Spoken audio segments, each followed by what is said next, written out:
देखिए, कांग्रेस दिशाहीन हो गई।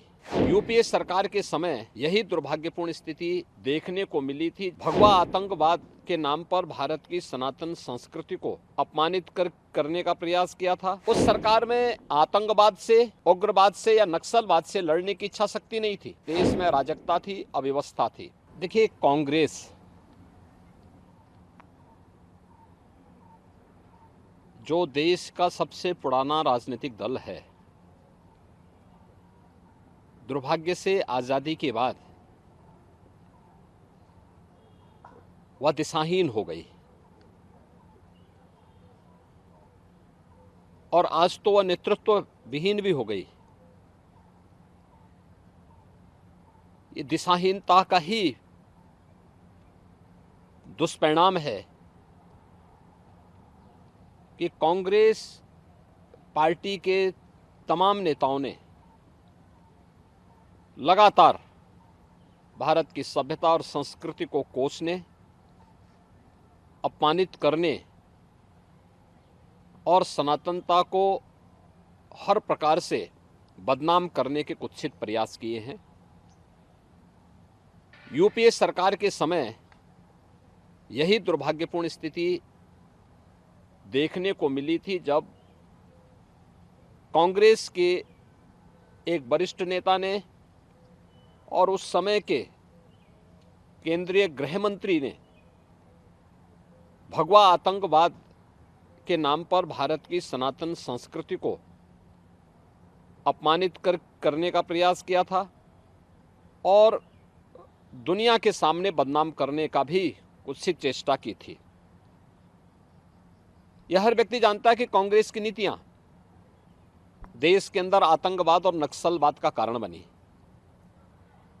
और आज मोदी जी के नेतृत्व में न केवल आतंकवाद और नक्सलवाद की समस्या का समाधान हुआ है, बल्कि देश के अंदर चाहे वह जम्मू कश्मीर का उग्रवाद हो, वहाँ का आतंकवाद हो, चाहे वह पूर्वोत्तर की अराजकता हो, चाहे देश के विभिन्न राज्यों में यूपीए सरकार के समय जो नक्सलवाद था, लगभग 17 राज्यों में 115 से 120 जनपद ऐसे थे जो नक्सली हिंसा से बुरी तरह चपेट में थे।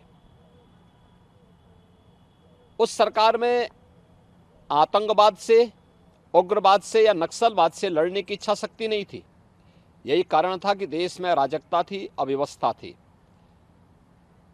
पिछले 10 वर्ष में देश के अंदर सुरक्षा का एक बेहतर माहौल बना है।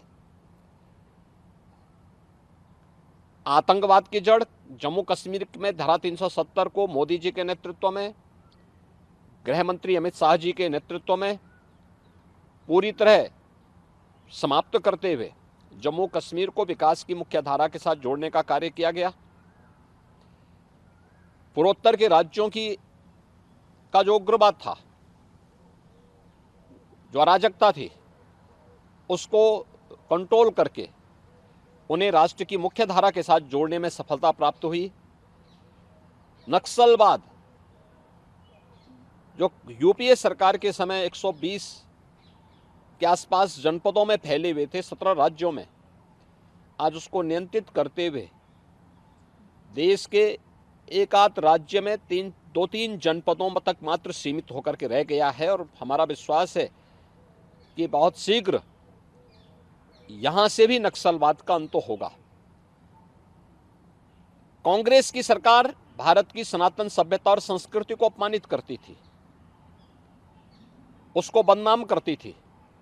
आज मोदी जी के नेतृत्व में भारत की सभ्यता और संस्कृति दुनिया के अंदर सम्मान प्राप्त कर रही है। भारत का गौरव पुनर्स्थापित हुआ है और यह अवसर कभी कभी आता है। यही कारण है कि महाराष्ट्र की राष्ट्रवादी जनता आज मोदी जी के साथ, उनके नेतृत्व में उन्हें तीसरा कार्यकाल देने के लिए पूरी तरह प्रतिबद्ध दिखाई देता है और हमें विश्वास है कि जो कांग्रेस उन्हें बदनाम करने, उनके हिस्से पर सेंधमारी करने उन्हें जाति खेमों में बांटने का कुत्सित प्रयास करके देश की सुरक्षा के साथ खिलवाड़ कर रही थी, उस कांग्रेस को पूरी तरह दरकिनार करते हुए देश की जनता आज मोदी जी के नेतृत्व में फिर एक बार मोदी सरकार के संकल्प के साथ जुड़ रही है। और हम विश्वास के साथ कह सकते हैं कि 4 जून को जब 2024 के लोकसभा चुनाव के परिणाम सामने आएंगे तो प्रचंड बहुमत के साथ मोदी जी फिर से देश के प्रधानमंत्री बनेंगे और उनका तीसरा कार्यकाल भारत की समृद्धि, भारत की सुरक्षा और भारत को आत्मनिर्भर भारत और विकसित भारत बनाने की दिशा से एक मील का पत्थर साबित होगा और मुझे लगता है हर भारतवासी के लिए गौरव का क्षण होगा।